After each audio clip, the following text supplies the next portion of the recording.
আজকের আমাদের আলোচনার বিষয় হচ্ছে আসন।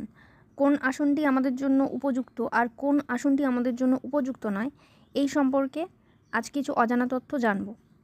প্রথমেই বলি কুশাসন বা কুশের আসন। এই আসনটিকে বলা হয়েছে সর্বশ্রেষ্ঠ আসন। এটি সুলভ ও সব কাজে শুভ। কাজেই এই আসন ব্যবহার করলে আমরা সর্বকার্যেই শুভ ফল পেতে পারি।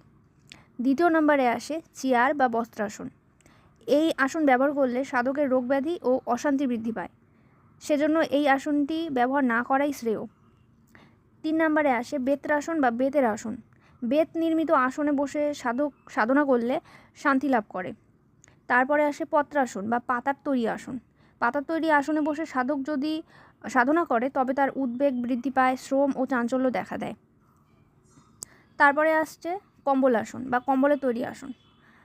আমরা যদি এই কম্বলের তৈরি আসনে বসে সাধনা করি তাহলে দেহে বা মনের ক্লেশ নাশ হয় এবং সিদ্ধিদান হয়, মানে আমরা সিদ্ধি লাভ করতে পারি। তৃণাসন বা তৃণ বা ঘাস লতাপাতা জাতীয় ইত্যাদি দিয়ে তৈরি আসন। এই আসনে সাধনা করলে আমাদের অর্থনাশ হতে পারে বা কীর্তি নাশ হতে পারে। তারপরে আসি ভূমাসন বা মাটিতে বসে সাধনা করাকে বলা হয় ভূমাসন। এই সাধনা যদি মাটিতে বসে কোনো সাধকে করে তবে তার হানি হয় ও মানসিক কষ্ট হয়। প্রস্তরাসন বা পাথরের আসন। আমরা যদি পাথরে বসে সাধনা করি তাহলে সাধকের বা আমাদের পীড়াগ্রস্ত হতে হয়। তারপরে আসি মৃগচর্ম বা মৃগচর্মের আসন। এইটিকে বলা হয়েছে সব থেকে শ্রেষ্ঠ আসন। এটিও শ্রেষ্ঠ আসনের মধ্যে একটি। এতে জ্ঞান ও সিদ্ধি লাভ হয়।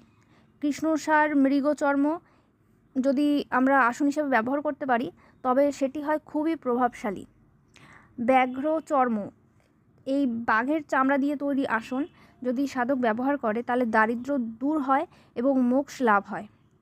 বাঁশ নির্মিত আসন, যদি বাঁশ দিয়ে তৈরি কোনো নির্মিত আসন আমরা ব্যবহার করি সাধনা ক্ষেত্রে তাহলে আমাদের দুঃখ দারিদ্র্য দেখা দেয়। তারপরে আসছে কাষ্ঠ আসন বা কাঠের তৈরি আসন। আমরা যদি কাঠের আসনে বসে সাধনা করি তবে আমাদের ভাগ্য বিপর্যয় ঘটে। অতএব সাধন ক্ষেত্রে আমাদের সফলতা লাভের জন্য সঠিক আসনটি বেছে নেওয়াই কাম্য।